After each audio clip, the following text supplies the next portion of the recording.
төрлөختөн үүснээс хойш өнөөгийн ухаан түмэн болсон хурцтай хөгжлийн гол тулгуур бол харилцаа холбоо, худалдаа, тохиролцоо юм. Улс үндэстэн хийсэн бүтээсэн нээлт бараа таваараа солилцох худалдагтай торгоны замын тэмээ 100-аас эхлэн олон үе шатыг дамжсны эцэст өнөөгийн хамгийн хөгжингүү хэлбэр болох биржийн системийг гаргаж иржээ. Өнөөдрийн байдлаар дэлхийд дээрх хамгийн том санхүүгийн зах зээл болох Foreign Exchange буюу валютын биржид өдөрт дунджаар 4-өөс 4.5 тэрлион доллар эргэлдэж байдаг бөгөөд энэ хэмжээ нь жилдээ 5-8%-аар өссөөр байна. Монголчууд бид дэлхийд дээрх анхны үнэт валют болох Чингис хааны алтан гэрэг бий болгосон түүхтэй. Тэгвэл бид өнөөдөр дэлхийн санхүүгийн хөгжилтөд хэд зэрэгцэж байна вэ? Хэрхэн зэрэгцэх вэ? Хүн бүрийг асар их боломж үргэлж тойрч байдаг. Гагцхүү түүнийг алдалгүй олж харах нь чухал юм. Энэ бол үл хямрах санхүүгийн үүсвэр. Энэ бол амьдралын ухаан. Энэ бол маш том боломж. Big chance. Сайн байцгаана уу үзэгчтэй. Гадаа нар ээж, амьдрал цэцгэлж, дулаарч хавар ирж байна. Хаврын инэл сайхан өдрүүдэд өөр хүүхдүүдийнхээ инээхийг сонсоод хэрхэн тоглохыг нь хараад олон аав ээжүүд аз жаргалтай байдаг билээ. Тэр дундаа залуу гэр бүлүүд маань эдийн засгийн эрх чөлөөтэй эрүүл саруул орчинд өөр хүүхдүүдээ өсгөж бойжуулах нь чухал байдаг. Бид залуу гэр бүлүүдэд эдийн засгийн үүднээс дэмжих үүднээс эдийн засгийн танин мэдхүй нэвтрүүлэг болох Forex-ийн талаар цуврал болгон хүргэж байгаа билээ. Одоо та бүхэнд 4 дахь дугаар маань хүрэхэд бэлэн болоод байна. Энэ удаагийн дугаард Forex-ийн дүн шинжилгээг хэрхэн хийх талаар танилцуулна. Биржийн тоглолтод орохдоо нэлээд хэдэн шинжилгээг мэддэг ба сурсан байх шаардлагатай байна. Биржийн тоглогч нь дүн шинжилгээг маш сайн хийж тоглолтод орвол эрсдэл бага байдаг байна. Forex-ийн зах зээлийг бол хүмүүс ойлгохдоо бол нэгсэндээ мөрөдөд тоглоом шиг гэж үзээд идэв. Яагаад тэгэхээр нэг сэтгэл зүйн хувьд бол энэ адилхан. $100 200 болгочлоо. Магадгүй би маргааш 200-аа 300 400 болгочих юм биш үү гэдэг ч юм. Иймэрхүү шунлууд бол сэтлүүд төрөөд идэв. Яг энэ шунлын сэтэл маань өөрөө гамблинг хэлбэрийн төрөл рүү бол харуулад идэв. Тэгээ Forex дээр бол энэ сэтэл бол байгаад идэв. Яг одоо энэ сэтгэл зүйн асуудал. Гэтэл өнөөдөр энийг бол хүмүүс юу гэдэг зүгээр азаа үзээд олж байгаа алдж байгаа гэж бол ойлгодог. Гэтэл энэ Forex бол тийм зүйл биш гэдгийг бол хүмүүс ойлгох ёстой. За энэ дээр бол бид энэ өнөөдөр алтыг өсгөө унах уу гэдэг зүйлийг бид заавал шинжилгээ хийдэг. Шинжилгээний аргаар бид энийг магадлалын төвшнгөөр бид энийг гаргаж ирдэг. За мэдээж ярьж байгаа юу бол мэдээж энэ алт өсгөө унах уу гэдэг бол хоёр төрлийн шинжилгээг бол таамаглана гэж бид хэлээд байгаа. Заавал суур шинжилгээ болон техник шинжилгээ гэсэн ийм зүйл. За ерөнхийдөө одоо шинээр эхэлж байгаа хүмүүсийн хувьд гэх юм бол шинжилгээ гэдэг талаар ойлголтыг эхлээ энгийн байдлаар авах хэрэгтэй л дээ. Энэ дээр юу вэ гэхээр одоо жишээлбэл хэдүүлээ энэ балан дээр одоо шинжилгээж үзээ л та. За жишээлбэл энэ балны хувьд одоо хизээ үнэн өсдгүү, ундгүй гэдэг ойлголтыг авахын тулд манайхны ойлголтоор бол хямдхан багт наваад үнэтэй болоход нь зарлал гэсэн ийм ойлголт яваад байгаа шүү дээ. Тэр энэний үнийн өсөлт нь өөрөө юунаас болдгоо гэдэг тал дээр болохоор энийг гадна талаас нөлөөлж гинүү эсвэл өөрийнх нь дотроос одоо нөлөөлж гинүү гэдэг юмд харах хэрэгтэй, анзаарах хэрэгтэй. Жишээлбэл одоо 5 сарын үед энэ максны үн унжахад 9 сарын үед одоо буцаад өсөжчээд ч юм уу те. Тэр яг энэ загварыг дахиад одоо урагшаа 10 жилээр нь ашиглах эсвэл хоошоо яг энэ загварыг 10 жилээр нь магадгүй 20 жилээр нь ашиглахад энэ загвар ялгаахгүй явдагтай адилхан бид шинжилгээгээр өнгөрсөн хугацаанд нь болж өнгөрсөн тэр зүйлээс тодорхой хэмжээний загварыг бүтээгээд тэр загварыгаа тусламжтайгаар одоо энэний өсөлтийг бас таамаглах боломжтой юм байна. Та манай өмнөх дугааруудаар Forex-ийн үүсэл хөгжил, мөн брокер, дилерийн компани хэрхэн сонгох, мөн туршилтын данс яаж нэг талаар үзсэн байгаа билээ. Харин одоо туршилтын дансан дээр тоглохдоо хэрхэн чадварлаг тоглогч болох, мөн шилдэг трейдер болохын эхлэлүүдийг та туршилтын дансан дээрээс сурах ёстой юм. Харин энэ хугацаанд та биржийн олон шинжилгээний хэлбэрүүдийг толгойдоо боловсруулж сурсан байх ёстой. Дүн шинжилгээг дотор нь задлал, ханшийн таамаглал ба шийдвэр гаргалтын шинжилгээ гэж байдаг. Нэгдүгээр суурь шинжилгээ, макро эдийн засаг, санхүү, хоёрдугаарт техник шинжилгээ, гуравдугаарт өөр хоорондын уялдаа холбоо буюу интермаркет, дөрөвдүгээрт зүн бэлэг болон мэдрэмжээ ашиглах. Тэгэхээр энэ ханшийг таамаглахын тулд бол бид ерөнхийдөө үндсэн хоёр шинжилгээ хийдэг. Нэмэлтээр бид бол хоёр төрлийн зүйлийг эзэмших ёстой гэж үзэж. За нэгтгэх нь болохоор бид суурь шинжилгээ гэж. За жишээ нь өнөөдөр бид алтны арилжаанд оролцох чинь гэж бод. За тэгэхээр өнөөдөр алтны ханш юунаас олж хөдөлж болдго юм бэ гэдэг нь судлах хэрэгтэй. За мэдээж бол Америкийн одоо эдийн засгаас хамаарч бол хөдөлж байна. Америкийн эдийн засаг. Нөгөөх нь болохоор бодит хэрэглээний одоо жишээ нь юу гэдгийг хятад цагаансаар бол яаж нөлөөлөх вэ? За энэтхэгт одоо хурим найрын үеуд болвол яаж алтуул өсөн унах уу гэдэг ч юм уу. Энэ прогнозоо бид нар гаргах хэрэгтэй. За ингээд ерөнхийд судлаад үзэхэд Америкийн эдийн засаг сайжрах тусам алтны аш унах юм байна гэдэг бид нар прогнозыг суур анализтаар гаргаж байна. Энэ алт маань харин дандаа сулраад байна гэж байхгүй. Тодорхой нэг цэгт за жишээ 1190 хүртэл унлаа гэчихэд цаашаа үржлээд унаад байна гэж байх уу? Эсвэл бол буцаад нэг жоох өсөлт орж ирээд унах уу гэдэг зүйлийг бол тодорхойлох хэрэгтэй. За энэ нь бол бидний хувьд бол техник шинжилгээгээр тодорхойлж өгч байна. Техник шинжилгээ гэдэг нь эдийн засгийн түүхэн мэдээлэл дээр шинжилгээ хийж Форексийн зах зээлийг таамаглах юм. Техник шинжилгээний үндэслэл нь Форексийн зах зээл дээр ханшийн өөрчлөлт нь ямагт нэг чигт хөдөлж байдаг. Өөрчлөлт тооцоолж болох үр дүнгээс бид зах зээлийг таньж болох тодорхой хэв шинжийг олж чадсан. Түүхэн хөдөлгөөн өөрчлөлтүүдийг судалснараа одоогийн чиг хандлагыг тодорхойлж болдог. Форексийн зах зээл дээрх мэдээллийг сүүлийн 100 жилээр цуглуулсан байдаг ба эндээс зарим нэг тодорхой хэлбэрүүд гарч иржээ. Хүний сэтгэл зүй ба үйлдэл хөдөлгөөнүүдээс дээрх хэлбэр шинжүүдийг гаргасан байна. Техник шинжилгээ гэдэг маань болохоор юу гэдэг энэ хаш бол энэ хүрээд буцах хэвээр. Эндээсээ буцаж өсөөд тэр хүртлээ бол өсчөөд буцаж унах хэвээр гэдэг. Энэ гаргалгааг бол техник шинжилгээ гаргаж ирнэ. 2008 оны дэлхийн эдийн засгийн хямралаар нэг баррел нефт маань $147 үнэтэй байж байгаа. Доошоо уналтаар оноод $33 ийм онолтыг өгсөн. Ийм түүх явж ийн л да. Гэтэл урд нь одоо дэлхийн зах зээл дээр энэ том хэмжээний сезон байд юм уу? Эсвэл том хэмжээний загвар байд юм уу гэдгийг одоо л үзээ л та ялгаж аваад харж үзье те. Урд нь ийм загвар байсан. Энэ загвар дахиад дээшээ нэг хэмжээтэйгээр явсан. Дахиад дээшээгээ нэг хэмжээтэйгээр явахдаа арай жоохон дутсан байдалтай байж байна. Тэгээ доошоо унж байгаа уналт нь дахиад яхаа. Яг энэ загвараараа доошоо унаад энэ дооцыг авсан байх жишээтэй ч юм уу. Дахиж дээшээгээ буцаж өсөхдөө урдлын тогтоож ирсэн дээд тренд буюу ерөнхий хандлага руу хийм байдал руу ороод дахиад доошоо унсан байх жишээтэй ч юм уу те.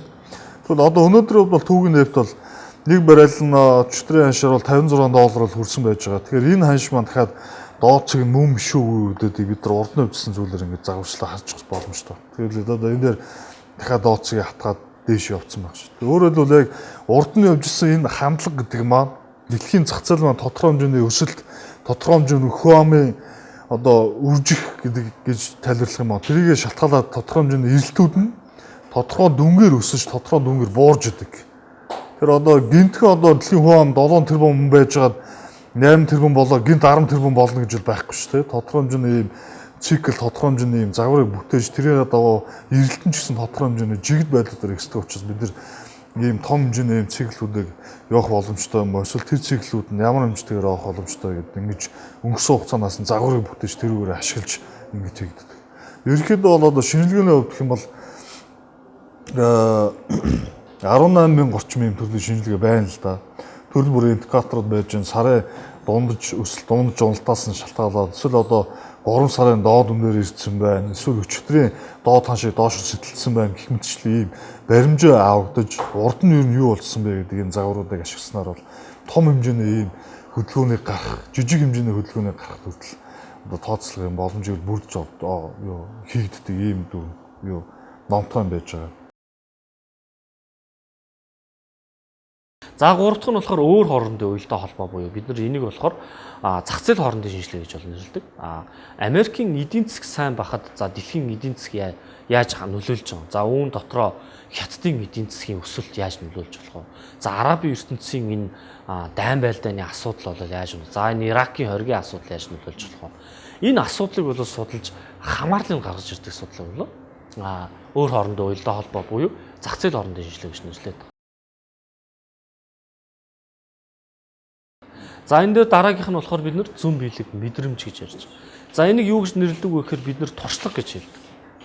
Бид нэр аливаа нэгэн ажлыг хийхдээ анх хийхдээ бол тодорхой хэмжээний мэдлэггүй, туршлагагүй улмаас болж алдах онох зүйлүүд байдаг. Тэр шиг Forrester ч гэсэн та анх арилжаанд оролцоход энэ зах зээл дээр бол алдах тохиолдол их байдаг.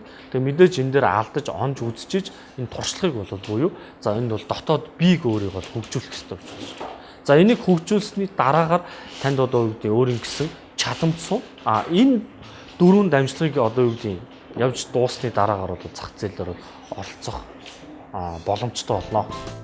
Форекс арилжаанд нөлөөлдөг хүчин зүйлс нь фундаментал шинжилгээ, техник шинжилгээ гэж байдаг байна. Суур шинжилгээнд макро эдийн засгийн шинжилгээ, аж үйлдвэрийн секторын шинжилгээ, аж ахуйн нэгжийн шинжилгээ. Макро орчин гэдэг бол энгийнээр хэлэх юм бол том эдийн засгийн юу гэдэг улс орны эдийн засгийн судалдаг. За үүнд болохоор ажилгүйдлийн түвшин байна, инфляц байна, засгийн газрын төсвийн асуудал байна, худалдааны баланс байна, дотоодын нийт бүтээгдэхүүний өөрчлөлт байна. Өөр юу гэхээр дотоодын бүтээгдэхүүнээс гадна хэрэглэгчийн үнийн индекс ямар байна, бүтээгдэхүүний үнийн индекс ямар байна, жижиглэнгийн борлуулалт, бөөний борлуулалт гэдээ маш олон хүчин зүйлсүүд бол байж идэг. Эдгээрийг судалж бол хан шиг л таамаглахыг хэлж байгаа. За энэ үзүүлэлтүүд бол ихэнхдээ юу гэдгийг улс орны хүчин зүйлсийг судалж байгаа учраас том бүтээгдэхүүн гэж ярих бидний одоо арилжаалагдаг Forex болон бараа тааврын зах зээлд бол илүү нөлөөтэй хөдөлгөөн бол оруулж идэг юм байна. За харин аж үйлдвэр буюу секторын бол бид нар юу гэж нэрлэдэг вэ гэхээр салбар. За жишээ нь юу гэдэг нь уулуурхаан салбар байж байна, барилгын салбар байж байна, IT-ийн салбар байж байна. За хүнсний салбар ч юм уу. Энэ салбараа дагсан бүтээгдэхүүн. За уулуурхаан гэх юм бол за хүнс нүүрснийх. За зэсийн нүүн алт гэдэг ч юм уу. Энэ ханшиндаа бол нөлөөлж идэг. Бараа таавруудаа нөлөөлнө. За үүнийгээ дагсан хувьцаанууд. За жишээ нь уулуурхаан компани хувьцаа, уулуурхаан одоо нүүрсний үн яаж нөлөөлж болох юм? Энэ шийдвэрүүд гаргахаар яаж нөлөөлж болох юм гэдэг. Энийгээ судалж болоод шийдвэр гаргадаг. Ийм зах зээл байна. За дараагийнх нь компани анализ гэж. За энийг бол бид нар цэвэр компани шинжилгээ гэж нэрлэж байгаа. За үүнд юу орох вэ гэхээр санхүүгийн тайлан, за удирдлагын хагас жилийн тайлангууд, за удирдлагын өөрчлөлт, дээрэс нь 15 онд жишээ нь энэ компани ямар ажлууд хийх гэж байгаа төсөл төлөвлөгөө юу байна гэдэг энэ бүхнийг нь тооцоод анализ хийгээд таамаглаж байгаа нь бол хувьцааны шинжилгээ гэж. За энэ бол мэдээж компани хувьцаанд арилжаанд оролцдог хүмүүст бол илүү чухал байж байгаа. Facebook-ийн хувьцаа маань бидний хувьд одоо түүхийн навчиг тийм өргөн хэмжээний урд нь болоод өнгөрсөн юм дата түүх байхгүй цоо шинээр юм хууц нэгдэж байгаа ч үгүй л. Одоо ч Facebook-ийн хувьцаа маань 2012 онд анх нэгжсэн. Энэ дээр нэгдсэн даруйд бол энэс хоошоо бид нар урд нь юу болсон бэ гэдэг юм загварыг хайж чадахгүй байна шүү дээ. Тэгэхээр ийм байгаа тохиолдолд яаж чигдэх вэ гэхээр тэр компани өөрийнх нь босгох гээд байгаа хөрөнгөний хэмжээ нь хэр их хэмжээг босгох гээд байгаа. Тэр босгож байгаа хөрөнгө нь нийт компани хувьцаанд ер нь хэдэн хувьтай тэнцэх юм гарах гээд байгаа тий. Өөрөлдөө зах зээл дээр шеэр хийгдэж байгаа компани одоо хувьцааны үнэлгээнүүд нь өөрөө хэр компани өөрөө одоо ямар хэмжээний үнэлгээтэй тий. Тэрнийхээ хэдэн хувьд зах зээлээр одоо хийж байгаа хэмжлээ ийм суур шинжилгээнүүдийг хувьцаа гарахаас өмнө гарсан даруйд нь хийгддэг. Өөрөлдөө түүх байхгүй тохиолдолд бол бидний хувьд макро гэдэг зүйл огт байхгүй байгаа тохиолдолд бид нар макрны үнийг тогтоох гэдэг юм шүү. Энэ компаниудын мэдээллийг үн зөвөр бас авч чадаагүй болоод ингэж алдсан юм төгтөж байна. Жишээлбэл одоо Facebook-ийн хувьцаан дээр маш том хэмжээний ийм лөөр болоод өнгөрч ирсэн. Ер нь бол хүмүүс мэдэх л багтаа. Энэ лөөр маань юу болж өнгөрч ирсэн бэ гэхээр Facebook-ийн хувьцаа Nasdaq-ийн бирж дээр зарагдаж байх үед зарагдах ёстой байсан. Хувьцааны Android хийж байгаа компани JP Morgan гэдэг ерөнхийдөө бол дэлхийн 1 номерын зах зээлийн гүйлгээ гэдэг бирж 1 номерын мөнгө босголтоороо тэргүүлдэг одоо Android хийж байгаа компани JP Morgan гэсэн энэ хоёр компани хоорондоо ингэж хуйлдаж зах зээл дээр нийт массын үнэлгийг буруу байдлаар өөрөөр хэлбэл нийт масс дээр Facebook-ийн хувьцааг өснөө гэдэг байдал дээр ингэж буруу мэдээллүүдийг задлж тэрнийхээ нөлөөлөлөөр алталт нь одоо Nasdaq-ийн биржийг 30 минутаар нь хаагдж байгаа. Тэр хооронд одоо 300 тэрбум долларыг юм угаасаа бол гарсан л да Facebook. Тэгэхээр бидрүүд юу анзаарах ёстой вэ гэхээр энэ цоо шинээр хууц нэгдэж байгаа юм руу аль болох орохгүй байх хэрэгтэй. Тэрнээр одоо шинээр гарчиж байгаа хүмүүсүүд ялангуяа Facebook хувьцаа гарчиж байгаа үед нийт масс бол маш их хэмжээний юм сонирхол төрж ирсэн. Гэтэл одоо Bloomberg ч юм уу эсвэл Nasdaq-ийн мэдээллийн хэрэгслүүдээр юу гэж нийт масс юу гэжсэн бэ гэхээр Facebook-ийн хувьцаа бүх цаг үеийн түүхэн дээр хамгийн богино хугацаанд дээр хамгийн өндөр хэмжээний рекордыг тогтооно гэдэг ийм мэдээллийг хүрээд анхнаасаа зах зээлийн үнэлгээг их өндрөөр тавиад өгсөн. Одоо жишээлбэл анх зах зээлийн үнэлгээ бол Facebook-ийн хувьцаа нэг ширхэг хувьцаа $38 гарна гэж тооцолдоод тэрүүгээр гарч ирсэн. Гэтэл бод зах зээлийн үнэлгээ өөрөө бол $15 үнэтэй байжсэн. Гэтэл тэрийг одоо зах зээлээр массыг зориудаар ингэж өдөөх тэр хооронд одоо зориудаар ийм лөөрийн шинжтэй арга хэмжээ хийгдэх гэдэг ийм бас хийгдсэн юм төгтөө байхгүй. Тэгээ та тэр мэдж бол Марк Зукерберг одоо Монголын цагаар орой 9:30 минутаас анх нээлттэй хийгдэн гээд улаантууд хайшлах хэрэгтэй байсан юм чинь 10 цаг хүртэл гадаа биржгээ гадна талын зүлгэн дээр ингээд асар олон цуглалцсан хүлээгээд суугаад байдаг тэгчээ тий.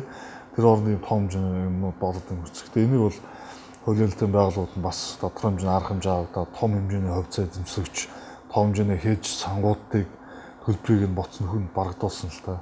Үн төрлөختөн үүснээс хойш өнөөгийн ухаан түмэн болсон хурцтай хөгжлийн бол тулгуур бол харилцаа холбоо худалдаа тохиролцоо юм. Улс үндэстэн хийсэн бүтээсэн нээлт бараа таваараа солилцох худалдагтай торгоны замын тэмээ зуунаас эхлэн олон үе шатыг дамжсны эцэст өнөөгийн хамгийн хөгжингүү хэлбэр болох биржийн системийг гаргаж иржээ. Өнөөдрийн байдлаар дэлхийд дээрх хамгийн том санхүүгийн зах зээл болох Foreign Exchange буюу валютын биржид өдөрт дунджаар 4-өөс 4.5 тэрлион доллар эргэлдэж байдаг бөгөөд энэ хэмжээ нь жилдээ 5-8%-аар өссөөр байна. Монголчууд бид дэлхийд дээрх анхны үнэт валют болох Чингис хааны алтан гэрэг бий болгосон түүхтэй. Тэгвэл бид өнөөдөр дэлхийн санхүүгийн хөгжилтөд хэд зэрэгцэж байна вэ? Хэрхэн зэрэгцэхгүй вэ? Хүн бүрийг асар их боломж бүргэлж тойрч байдаг. Гагцхүү түүнийг алдалгүй олж харах нь чухал юм. Энэ бол үл хямрах санхүүгийн үүсвэр. Энэ бол амьдралын ухаан. Энэ бол маш том боломж. Big chance. Форексийн зах зээл дээр амжилт гаргахын тулд стратегтэй болох. Иймээс таны анхны гараа бол техник шинжилгээ ба фундаментал шинжилгээг хослуулан арилжаанд оролцох хэрэгтэй юм. Бүх хөдөлгөөнүүд нь бүх үйл ажиллагаанууд нь жилийн хөдөлгөөнчдөр 10 жилийн хөдөлгөөнчдөр нэг өдрийн хөдөлгөөнчдөр энэ дээр санамсруугаар хөдлөнө гэдэг ийм ойлголт байдаггүй. Жишээлбэл нэг өдрөө яаж шийдэх вэ? Дэлхийд дээр бол маш олон биржүүд байж байгаа. Биржүүд нь хаагаад онгоод ингэ яваад байдаг нэг ийм тасралтгүй үргэлжлсэн юм систем шүү дээ. Арилжаа гэдэг нь 24 цагийн 5 өдрийн турш шүү. Жишээлбэл одоо яг энэ үе дээр дээд мүү дооцыг хаана хурлууд үүссэн бэ гэдгийг харахад нүднээ чаргаж евро орж ирсэн юм унгаад Аз орж ирсний дараа өсгөөд Европ мэдээ өлөж явахдаа баг зэрэг өсгөөд Америк орж ирсэн юм унаад Америк дээр яхаа дахиж өсөөд Америкийн дараагийн бирж орсны дараа дахиж унгаад мэдээний сэсээ орж ирээд өсгөөд дахиад доош нь дараагийн биржийн савлгаа орж ирсэн баг зэрэглээ өгдөөд за тэгээ Америкт ангаараа орж ирэхдээ одоо Америкийн цагаар бол өдрийн нэг 12-1 цагаар орчим орж иж байгаа хөдөлгөөн байж. Энэ бол цайны цаг өмнөх хэсэсэн баг. За тэгээ Америкчууд хагас өмнөсгөөд Сидней орж ирэх гэж. Жишээлбэл одоо энийг зөвхөн нэг өдрийн арилжааны явцыг харахад биржүүдээр онгоож байгаа хааж байгаа тэр үйлдэлүүд дээрээс хурлууд нас үүсчихэд хэдээс хэдэн цагийн хооронд мэдээ орж ирдэг. Хэдээс хэдэн цагийн хооронд биржүүд нь хаагддаг онгоод гэх мэтчлээ. Энэ үзлүүдэд харж ичээд марксизм өөрөө хизээ эхлэх гэдэг бас тооцоолох хэрэгтэй. Гэх мэтчлэн бол маш олон төрлийн ийм шинжилгээний аргачлалууд байж байна. Маш олон төрлийн одоо өнгөрсөн хугацаанд болоод өнгөрсөн зүйлүүдийг яаж загварчлах вэ? Хамгийн үр дүнтэй загвар нь өөрөө юу гэдэг юм тий? Тэгэхээр энэ оновчтой загваруудыг л олж сонгож авч чадах юм бол ч маш гоё зэгцтэй тий шуумос геометрийн аргаар тооцоолсон ийм easy хэлбэрээр хийж байгаа ийм хөдөлгөөн бол харагдана л та. Тэгэхээр энийг хүмүүс маань маш сайн зөв-зөвтгээр одоо өөртөө биед сурвал нэлээд хугацаа алдах байх юм мэрэгжлийн хүмүүстэй нь холбогдоод энийг заалуулаад ингэх юм бол бас хугацаа хэмнэ гэсэн энийг сайн анзаарч авах хэрэгтэй.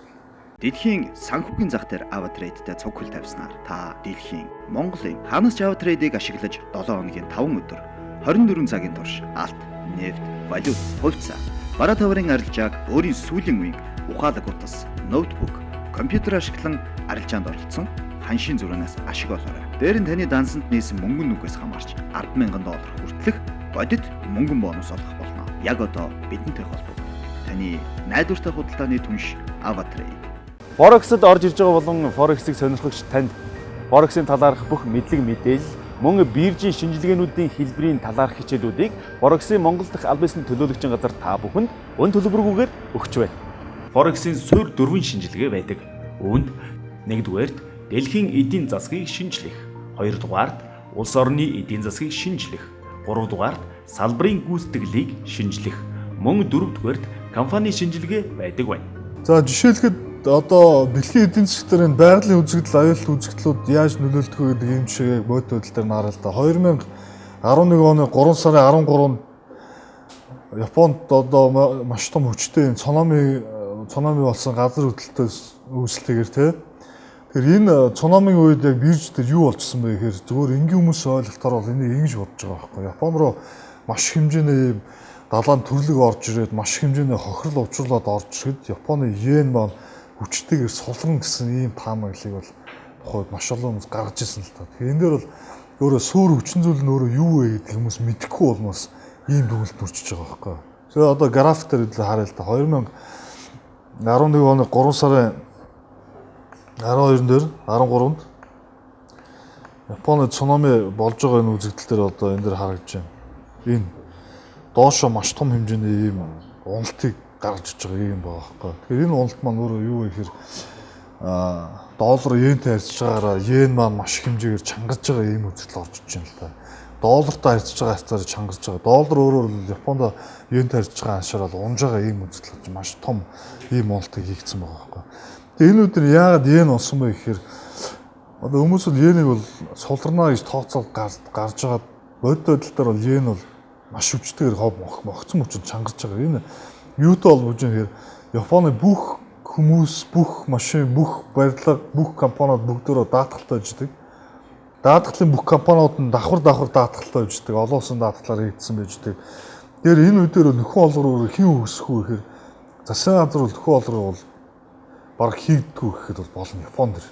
Одоо Монгол бол жишээлбэл ийм том хэмжээний юм болох юм бол засгийн газраас мөнгө санхүүжилт хийгддэг байхад Японд ийм том хэмжээний үйл ажиллагаа гэдэг бол засгийн газраас зүгээр ажиллах хүчин дээр л анхаардаг болохоос биш сэргийн засварлал дээр л анхаардаг болохоос биш энэний хохирлыг төлөөлнө гэдэг ойлголт бол байдаг. За энэний хохирлыг хэн төлөх ёстой гэхээр даатгалын компаниуд хийгдэн. Тэгэхээр даатгалын компаниуд маань Японы бүх даатгалын компани давхар даатгал байдаг болохоор гаднаас маш их хэмжээний доллар оруулах. Доллараар даатгалын нөхөн олроо орж ирэх учраас өөрөөр хэлбэл яг энэ үе дээр асар их хэмжээний долларыг нийлүүлж Японд руу хийгдсэн гэсэн үг. Тэгэхээр йений хувьд бол буцаад чангарч байгаа.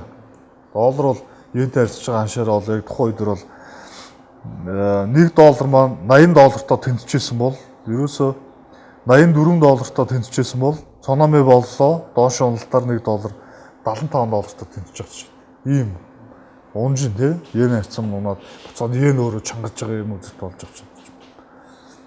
Тэгээ ийм зэргийн зүйлүүдийг бас манайхаа маш анхаарах хэрэгтэй. Улс орны хувьд тухайн үеийн эдийн засгийн нөхөн сэргийгдэх чадвар нь өөрөө ямар вэ? Юунаас хамааралтаар ингэ нөхөн сэргийлт ордог вэ гэдгийг бас анхаарч арилжаанууд орж ирэх хэрэгтэй гэсэн. Аварт итгэлтэй зоригтой байж нэг л алхам хий. Аз жаргал танд ойрхон байна. Танд амжилт хүсье. Үн төрлөختөн үүснээс хойш өнөөгийн ухаан түмэн болсон хурцтай хөгжлийн гол тулгуур бол харилцаа холбоо, худалдаа, тохиролцоо юм. Улс үндэстэн хийсэн бүтээсэн нээлт, бараа таваараа солилцох худалдагтай, торгоны замын тэмээ зугаанаас эхлэн олон үе шатыг дамжсны эцэст өнөөгийн хамгийн хөгжингүү хэлбэр болох биржийн системийг гаргаж иржээ.